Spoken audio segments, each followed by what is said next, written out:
প্রিয় দর্শক, আপনার জীবনে আপনি মোবাইল কেনার পরে যতগুলো নাম্বার ডিলিট করেছেন সবগুলো নাম্বার আপনি ফেসবুক দিয়ে বাহির করতে পারবেন।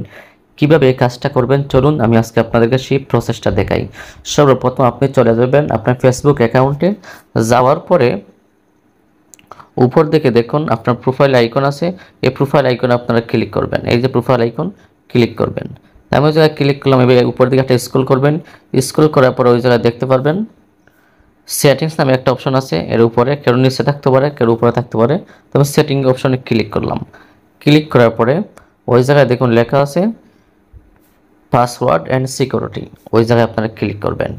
ক্লিক করার পরে উপর দিকে ভেবে একটা স্ক্রল করবেন। তারপর ওই জায়গায় দেখেন লেখা আছে ইয়োর ইনফরমেশন অ্যান্ড পারমিশন, ওই জায়গায় আপনারা ক্লিক করবেন। তো আমি ওই জায়গায় ক্লিক করলাম। ক্লিক করার পর ওই জায়গায় দেখুন একটা লেখা আছে অ্যাক্সেস ইয়োর ইনফরমেশন, ওই জায়গায় আপনারা ক্লিক করবেন। তো আমি ওই জায়গায় ক্লিক করলাম, একটু লোডিং হইতেছে।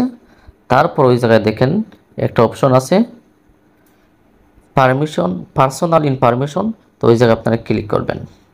ক্লিক করার পরে একটা স্ক্রল করবেন। স্ক্রল করার পরে ওই জায়গায় লেখা দেখবেন ইয়োর অ্যাড্রেস বুক, ওই জায়গায় আপনারা ক্লিক করবেন। তাই আমি ওই জায়গায় ক্লিক করলাম। ক্লিক করার পরে আপনারা হিস্টোরিগুলো দেখতে পারবেন, যতগুলো নাম্বার ডিলিট হয়েছে। এই যে দেখেন আমার হাজার হাজার নাম্বার, ওই জায়গায় ডিলিট হওয়া নাম্বার, এই যে সেভগুলো নাম্বার, এই দেখেন হাজার হাজার নাম্বার পাইবেন। ওই জায়গায় যতগুলো নাম্বার আমি ডিলিট করেছি সবগুলো নাম্বার আপনারা ওই জায়গায় পাইবেন। দেখেন অনেক নাম্বার আমি যতগুলো ডিলিট করেছি। তো আপনারা চাইলে এইভাবে বাহির করতে পারবেন। এই যে দেখেন অনেক নাম্বার।